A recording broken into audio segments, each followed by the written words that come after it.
Trieste e il suo porto, snodo cruciale per le connessioni con il Far East e l'Europa centrale e meridionale. Così il presidente del Friuli Venezia Giulia, Massimiliano Fedriga, in missione a Washington, negli Stati Uniti, è intervenuto all'evento economico organizzato dall'ambasciatore italiano Marco Peronaci. Parole di prospettiva, quelle del governatore, in vista delle scelte che verranno prese sul corridoio economico India-Medio Oriente-Europa, il cosiddetto IMEC.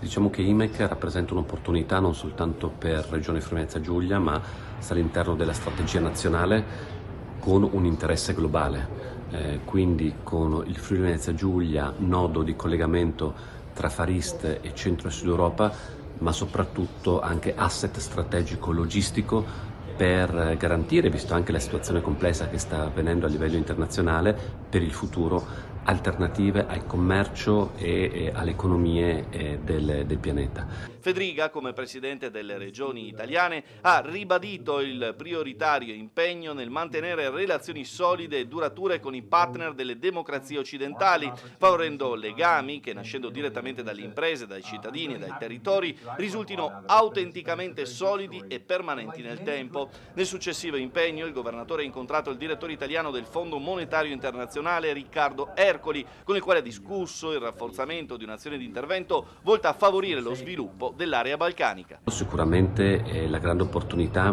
di supporto all'area balcanica che passa sempre attraverso il Friuli Venezia Giulia.